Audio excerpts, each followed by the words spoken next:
12월 10일 전 세계 금융시장이 숨죽여 기다리던 결정적인 순간이 찾아왔습니다. 오늘 우리는 단순한 뉴스의 나열을 넘어 이 소란스러운 정보의 파도 속에서 결코 놓쳐서는 안 될 흐름을 읽어내려 합니다. 가장 먼저 주목해야 할 곳은 세계 경제의 심장부인 미국 연방준비제도입니다. 예상했던 대로 제롬 파월 의장은 기준금리를 25bp 인하한다고 공식 선언했습니다. 이는 시장의 기대와 완벽하게 일치하는 움직임이었지만 노련한 투자자들의 시선은 이미 오늘의 결정을 넘어 훨씬 더 먼 미래인 2026년을 향하고 있습니다. 시장의 관심은 이제 단 하나의 질문으로 쏠리고 있습니다. 과연 2026년에는 금리가 몇 번이나 더 내려갈 것인가? 그러나 오늘 파월 의장의 발언이나 연준 위원들의 점도표, 어디에서도 명확한 로드맵은 발견되지 않았습니다. 그 이유는 명백합니다. 내년이면 파월 의장 자신이 그 자리를 떠나야 할 수도 있으며 연준 이사회 멤버들의 대대적인 교체가 예고되어 있기 때문입니다. 자본시장은 불확실성을 가장 싫어하지만 지금 우리는 그 불확실성의 한복판에 서 있습니다. 주요 경제 매체들이 내년 금리 인하 횟수를 예측하려 애쓰고 있지만 지금처럼 거대한 변곡점 앞에서는 섣불리 결론을 내리기보다 상황을 조금 더 관망하는 지혜가 필요합니다. 연준의 의중을 가장 잘 읽는다는 닉 티밀하우스 기자조차 아직 명확한 방향을 제시하지 못하고 있다는 사실은 우리가 내일 이후에나 더 가치 있는 정보를 얻을 수 있음을 시사합니다. 금리라는 거시적인 파도 아래에는 또 다른 거대한 소용돌이가 휘몰아치고 있습니다. 월스트리트 저널은 최근 매우 흥미로운 화두를 던졌습니다. 일반 투자자들은 과연 인공지능 버블에 어떻게 대비하고 있는가?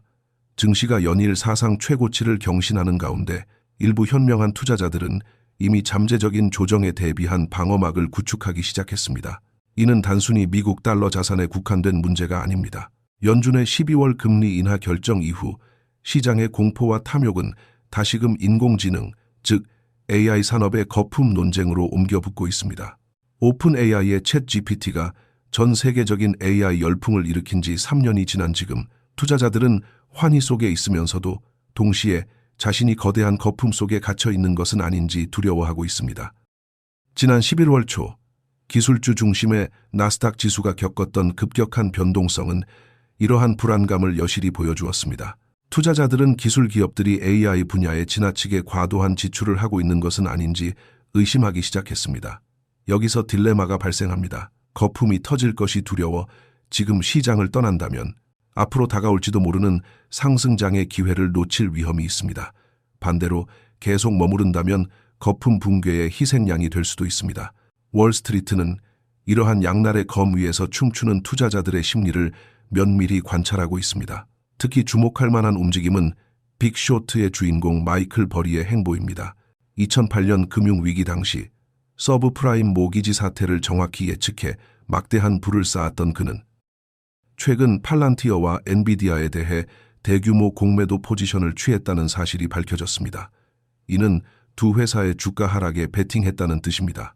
과거 조지 소로스와 레이 달리오 같은 전설적인 투자자들도 1999년 닷컴 버블 당시 인터넷 기업들의 거품을 정확히 진단했지만 그 붕괴 시점을 너무 일찍 예측하는 바람에 막대한 손실을 입었던 역사가 있습니다. 과연 이번 마이클 버리의 도박은 성공할 것인가? 아니면 또다시 너무 이른 경고로 끝날 것인가? 이는 단순한 금융 가십을 넘어 시장의 향방을 가늠할 중요한 관전 포인트가 되고 있습니다. 그렇다면 거대 헤지펀드가 아닌 일반 개인 투자자들은 이 혼란스러운 시장에서 어떻게 생존을 모색하고 있을까요? 월스트리트 저널이 소개한 세 가지 사례는 우리에게 매우 현실적인 통찰을 제공합니다. 첫 번째 사례는 애리조나주 투손에 거주하는 75세의 은퇴자 팀 위클런드 씨의 이야기입니다. 그는 지난해 초까지만 해도 자산의 40%를 엔비디아에 투자하고 있었지만 이후 꾸준히 비중을 줄여왔습니다. 그의 논리는 단순하지만 강력합니다. 나는 시장의 거대한 변동성을 견뎌낼 시간이 부족하다. 50대나 60대 초반이라면 실패하더라도 다시 일어설 시간이 있겠지만 75세라는 나이는 자산을 지키는 것이 불리는 것보다 훨씬 중요한 시기입니다. 이는 투자의 정답이 시장 상황뿐만 아니라 투자자 자신의 생애 주기에 따라 달라져야 함을 시사합니다. 두 번째 사례는 31세의 젊은 투자자 데니얼 제러 씨입니다. 그는 3년 전부터 엔비디아에 투자해왔으며 포트폴리오의 3분의 2가 AI 관련주입니다. 흥미로운 점은 그가 주식을 팔지는 않지만 더 이상 추가 매수도 하지 않고 있다는 것입니다. 그는 AI 열풍의 정점은 지났다고 판단하면서도 엔비디아가 망할 회사는 아니기에 굳이 매도할 이유도 없다고 봅니다. 이는 앞선 75세 은퇴자와는 확연히 다른 접근법입니다. 그는 거품이 존재한다고 인정하지만 그것이 당장 붕괴로 이어지기보다는 폭발적인 성장세가 멈추는 수준에 그칠 것이라고 예측하는 것입니다. 마지막으로 네바다주 리노에 사는 타마르 요헨 씨는 여전히 확신에 차 있습니다. 그는 엔비디아는 아직 정점에 도달하지 않았으며 여전히 상승 궤도에 있다고 믿습니다. 닷컴 버블 당시에도 많은 이들이 이번엔 다르다고 외쳤던 것처럼 그는 시장의 상승 여력이 남아있다고 판단하며 투자를 지속하고 있습니다. 이 3명의 일반 투자자가 보여주는 서로 다른 선택은 현재 시장 참여자들이 느끼는 복잡한 심리를 대변합니다. 누군가는 시간의 유한함 때문에 떠나고 누군가는 성장의 한계를 느껴 멈춰섰으며 누군가는 여전히 꿈을 팼고 있습니다. 이들의 이야기에서 우리는 AI 거품론을 단순히 있다 없다의 이분법으로 볼 것이 아니라 자신의 나이와 재정 상황에 맞춰 어떻게 대응할 것인가 하는 전략적 관점에서 접근해야 한다는 교훈을 얻을 수 있습니다. 금융시장의 소용돌이 너머에는 더 거대하고 본질적인 권력의 이동이 진행되고 있습니다. 자본의 흐름을 좌우하는 것이 연준이라면 그 연준을 움직이는 손은 결국 백악관을 향해 있습니다. 최근 월스트리트 저널은 도널드 트럼프 당선인이 차기 연준 의장 후보자들과의 최종 면접을 진행할 계획이라는 소식을 전했습니다. 이는 마치 기업의 CEO를 채용하는 과정처럼 보이지만 그 내막을 들여다보면 미국의 통화정책 독립성이 시험대에 올랐음을 알 수 있습니다. 트럼프 당선인은 이번 주 내로 차기 연준 의장 인선을 확정하겠다고 예고했는데 이 과정은 JD 벤스 부통령 당선인과의 회동과 유사하게 진행되거나 혹은 돌연 취소될 수도 있는 전형적인 트럼프 스타일의 예측 불가능성을 띠고 있습니다. 이미 지난주 예정되었던 면접이 갑작스럽게 취소된 바 있어 트럼프의 마음이 어디로 향하고 있는지에 대해 워싱턴 정가는 촉각을 곤두세우고 있습니다. 사실 연준 의장의 인선 문제가 이토록 뜨거운 논쟁의 중심에 서는 것은 이례적인 일입니다. 그러나 트럼프라는 인물의 등장은 이 전통적인 관례를 깨뜨렸습니다. 시장이 우려하는 핵심은 단순히 누가 의장이 되느냐가 아닙니다. 차기 의장이 트럼프의 의지에 따라 맹목적으로 움직이는 꼭두각시가 될 것인가 아니면 중앙은행 고유의 독립성을 지켜낼 수 있을 것인가 하는 점입니다. 현재 가장 유력한 후보로 거론되는 케빈 해싯의 발언은 이러한 우려를 증폭시키고 있습니다. 그는 최근 인터뷰에서 트럼프가 지시하는 대로 따르겠다는 취지의 발언을 서슴지 않았습니다. 역사적으로 연준 의장과 미국 대통령은 파트너 관계였지 상명하복의 관계가 아니었습니다. 만약 연준이 백악관의 정치적 도구로 전락한다면 이는 달러의 신뢰도와 미국 금융 시스템의 근간을 흔드는 위험한 도박이 될 수 있습니다. 트럼프가 해싯 이외의 인물을 선택한다면 오히려 시장은 안도할지도 모르는 역설적인 상황이 펼쳐지고 있는 것입니다. 며칠 내로 드러날 이 결과는 향후 4년, 아니 그 이상의 세계 경제 지형을 결정지을 중대한 분수령이 될 것입니다. 시선을 동유럽으로 돌리면 또 다른 절박한 드라마가 펼쳐지고 있습니다. 볼로디미르 젤렌스키 우크라이나 대통령은 최근 소셜미디어를 통해 20개 항목으로 구성된 평화 계획을 미국에 제출할 것이라고 밝혔습니다. 겉으로는 전후 재건과 경제 발전을 논의하는 희망적인 메시지처럼 보이지만 그 이면에는 벼랑 끝에 몰린 우크라이나의 외교적 현실이 숨어 있습니다. 젤렌스키는 이번 주 내로 미국 측과 대화를 갖고 2025년 전쟁 종료를 위한 프레임워크를 확정짓겠다고 했지만 대서양 건너편의 분위기는 사뭇 냉랭합니다. 영국과 프랑스가 주도하는 유럽연합군이 우크라이나의 미래 안보를 보장하기 위한 회의를 소집하는 등 분주하게 움직이고 있지만 결국 열쇠를 쥔 것은 미국의 차기 대통령입니다. 트럼프 당선인은 최근 인터뷰에서 젤렌스키가 미국의 최신 휴전 제안을 제대로 검토조차 하지 않았다고 비판했습니다. 그는 러시아가 이 분쟁에서 우위를 점하고 있다고 단언하며 유럽 지도자들이 말만 앞세우고 행동하지 않아 전쟁이 길어지고 있다는 직설적인 화법을 구사했습니다. 이는 단순한 비판을 넘어 우크라이나에 대한 미국의 정책 기조가 근본적으로 변화하고 있음을 시사합니다.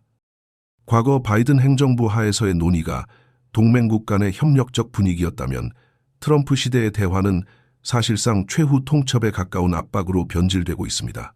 젤렌스키는 이에 대해 미국과 유럽이 확실한 안전 보장을 제공한다면 60일에서 90일 이내에 대선을 치를 용의가 있다고 화답했습니다. 이는 겉으로는 민주적 절차를 따르는 것처럼 보이지만 실상은 외부의 압력에 의해 자신의 정치적 생명을 건 도박판에 내몰린 것과 다름없습니다. 미국과 우크라이나의 관계는 현재 붕괴 직전에 위태로운 줄타기를 하고 있는 것으로 보입니다. 올해 초 젤렌스키가 백악관을 방문했을 때 겪었던 냉대는 예고편에 불과했습니다. 이제 미국은 우크라이나의 영토 양보는 물론 어쩌면 지도부 교체까지 포함된 가혹한 선택지를 강요하고 있는지도 모릅니다.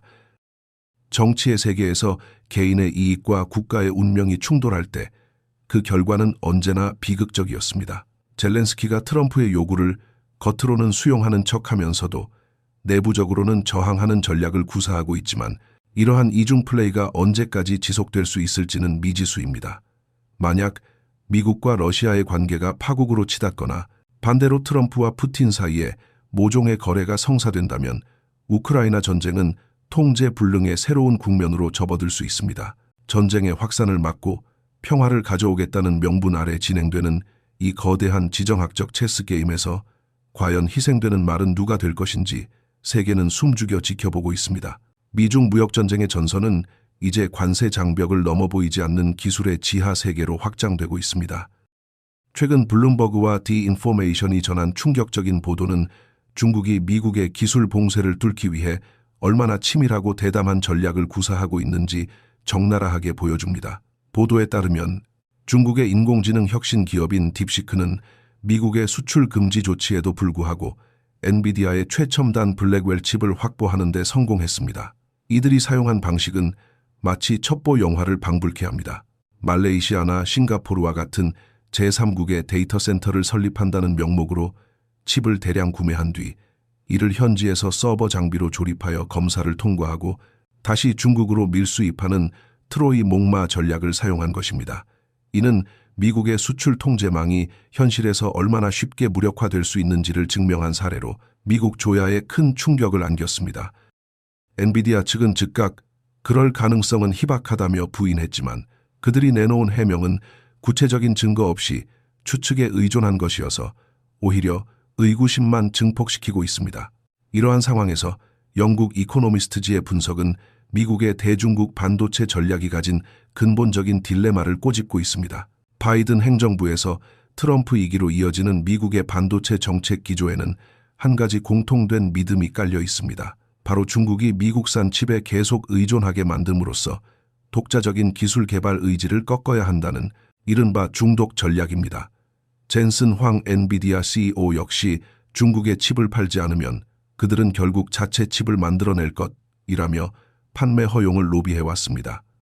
이에 따라 미국은 최신형보다는 성능이 조금 떨어지는 A800이나 H20 같은 칩의 수출을 허용해왔고 트럼프 행정부 역시 최근 25%의 수수료를 받는 조건으로 수출을 용인하는 움직임을 보였습니다. 그러나 이코노미스트는 이러한 미국의 논리에 치명적인 결함이 있다고 지적합니다. 그것은 바로 중국 정부와 기업을 너무 순진하고 어리석은 상대로 과소평가했다는 점입니다. 중국은 미국의 의도대로 어설픈 칩에 중독되어 안주하는 대신 딥시크의 사례처럼 수단과 방법을 가리지 않고 최첨단 기술을 확보하는 동시에 국가적 역량을 총동원해 기술 자립을 서두르고 있습니다. 결국 미국은 중국을 통제하고 있다고 믿고 있지만 실상은 중국의 기술 독립을 가속화하고 밀수 시장만 키우는 역설적인 결과를 초래하고 있는 셈입니다. 기술 전쟁의 긴장감이 고조되는 가운데 동아시아의 바다 위에서는 실질적인 군사적 충돌의 위기가 감지되었습니다. 로이터 통신은 최근 중국 군함이 일본 자위대 항공기를 향해 사격 통제 레이더를 조준했다고 보도했습니다. 사격 통제 레이더를 조사했다는 것은 방아쇠를 당기기 직전 단계까지 갔다는 것을 의미하며 이는 명백한 적대 행위이자 전쟁 도발로 간주될 수 있는 위험천만한 행동입니다. 이번 사건은 다카이치 사나에 일본 총리가 대만 유사시 일본의 대응 가능성을 언급하며 중국과 날선 대립각을 세운 직후에 발생하여 그 정치적 함의가 더욱 큽니다.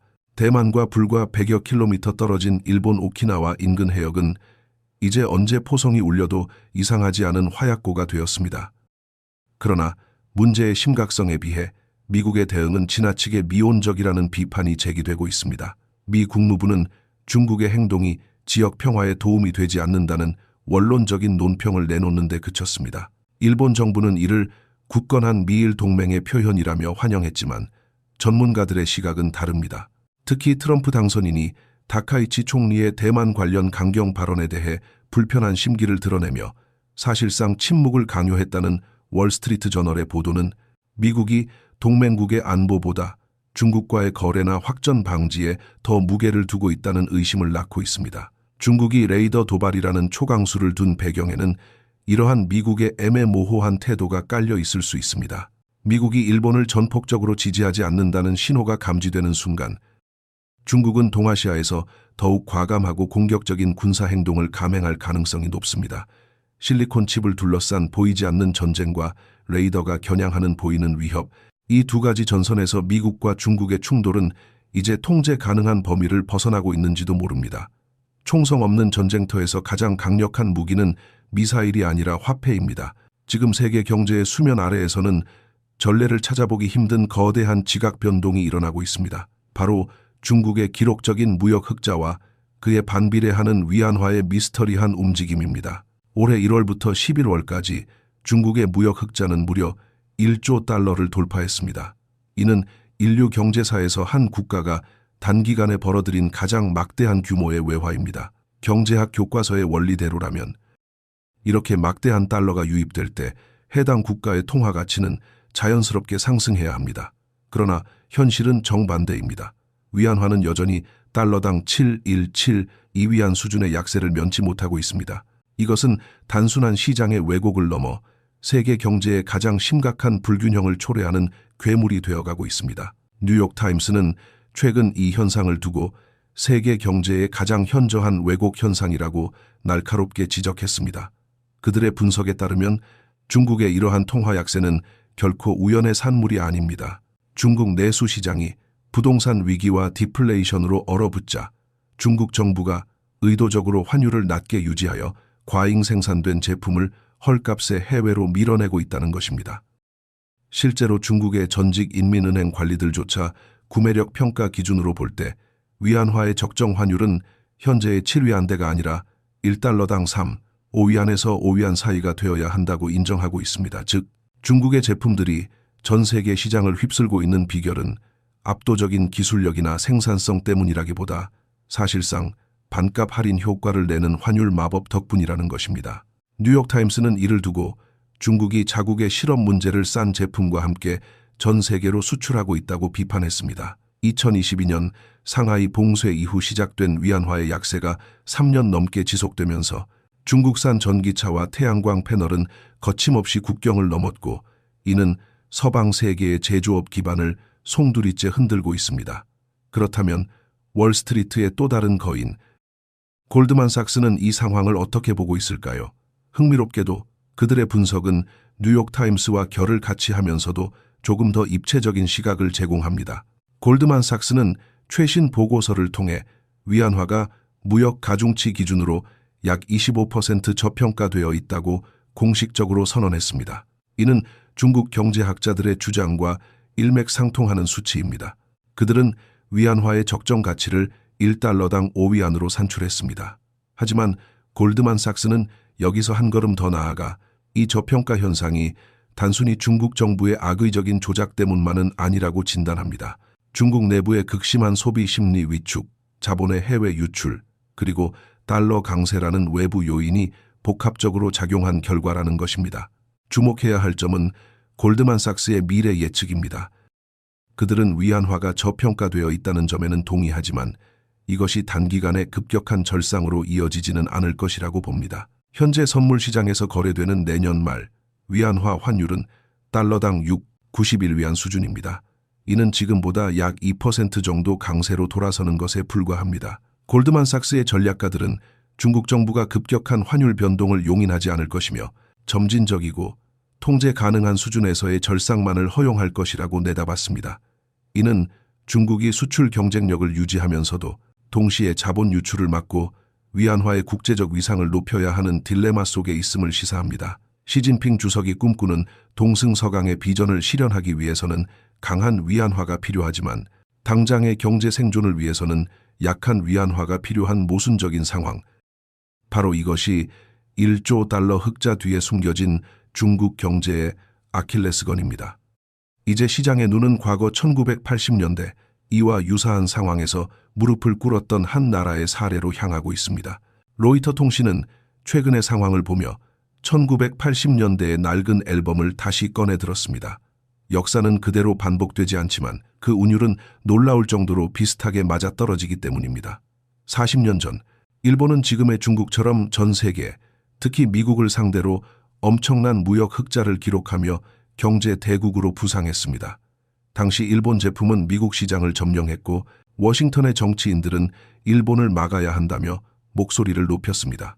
그때 미국이 꺼내든 해결책은 단순한 관세가 아니었습니다. 바로 플라자 합의를 통해 엔화의 가치를 인위적으로 그리고 급격하게 절상시키는 것이었습니다. 결과는 우리 모두가 알고 있는 그대로입니다. 엔화 가치가 치솟자 일본의 수출 경쟁력은 순식간에 꺾였고 넘쳐나는 유동성은 주식과 부동산으로 흘러들어가 거대한 버블을 만들었습니다. 그리고 그 버블이 터지면서 일본은 잃어버린 30년이라는 장기 침체의 늪에 빠지고 말았습니다. 지금 중국은 바로 이 일본의 길과 마주하고 있습니다. 트럼프 1기 행정부 당시 스티븐 무누신 재무장관이 환율 전쟁의 방아쇠를 당기는 것을 주저했던 것과 달리 현재 미국의 싱크탱크들은 트럼프 2기 행정부가 관세만으로는 중국을 막을 수 없다는 사실을 깨닫고 더 강력한 무기인 환율 압박을 가할 것을 주문하고 있습니다. 중국 공산당 역시 이 시나리오를 누구보다 잘 알고 있습니다. 그들에게 일본의 사례는 반면교사가 아니라 공포 그 자체입니다. 하지만 여기서 시진핑 주석의 딜레마가 발생합니다. 그는 동승서강이라는 구호를 내세우며 중국의 부상을 선전해왔습니다. 만약 중국 경제학자들의 분석대로 위안화 가치를 30% 일시 절상한다면 달러 환산 기준으로 중국의 GDP는 순식간에 급증하여 미국을 추월하게 됩니다. 시진핑 주석이 그토록 염원하던 미국을 넘어선 세계 1위 경제 대국의 꿈이 단 하룻밤 만에 수치상으로 실현되는 것입니다. 이는 내부적으로 그의 권력을 공고히 하고 중화민족의 자부심을 고취하는 데 더할 나위 없는 정치적 승리가 될 수 있습니다. 그러나 그 대가는 혹독할 것입니다. 급격한 환율 절상은 수출 기업들의 줄도산과 실업 대란을 불러오고 가뜩이나 위태로운 부동산 버블을 터뜨려 공산당의 통치 기반 자체를 무너뜨릴 수 있기 때문입니다. 결국 중국은 체면과 실리 사이에서 위험한 줄타기를 할 수밖에 없습니다. 골드만삭스의 예측처럼 중국은 위안화의 급격한 절상도 무제한적인 평가절하도 아닌 아주 느리고 통제된 속도의 절상을 용인할 가능성이 큽니다. 시진핑 주석은 경제가 붕괴하지 않는 선에서 서서히 위안화 가치를 높여가며 미국과의 GDP 격차를 좁히는 장기전을 선택할 것입니다. 이는 미중 무역전쟁이 단기간에 끝날 단막극이 아니라 통화와 금융 시스템 전체를 흔드는 지루하고도 고통스러운 소모전이 될 것임을 예고합니다. 에필로그, 안개 속을 걷는 지혜. 오늘 우리는 연준의 금리 결정에서 시작해 인공지능 거품 논쟁, 우크라이나와 동중국해의 포연, 그리고 1조 달러가 걸린 환율 전쟁까지 숨가쁘게 달려왔습니다. 이 모든 사건은 서로 동떨어진 파편처럼 보이지만 사실은 불확실성이라는 하나의 거대한 실로 연결되어 있습니다. 월스트리트의 전설적인 투자자들이 보여주었듯 시장에는 영원한 상승도 영원한 하락도 없습니다. 누군가는 75세의 나이에 자산을 지키기 위해 떠나고 누군가는 30대의 패기로 폭풍 속에서 기회를 엿봅니다. 우리가 처한 현실은 장님이 코끼리를 만지는 것과 같습니다. 우리는 거대한 변화의 일부분만을 만지고 느낄 뿐 그 전체 모습을 온전히 파악하기란 불가능에 가깝습니다. 그렇기에 섣불리 결론을 내리고 공포에 휩쓸리거나 맹목적인 낙관에 빠지는 것은 위험합니다. 지금 필요한 것은 뉴스의 헤드라인에 일희일비하지 않고 그 이면에 숨겨진 자본의 흐름과 권력의 이동을 냉철하게 응시하는 통찰력입니다. 세상이 시끄러울수록 당신의 판단은 더 고요하고 침착해야 합니다. 격동의 시대, 여러분의 자산과 미래를 지키는 가장 든든한 방패는 바로 끊임없이 깨어있는 지성입니다.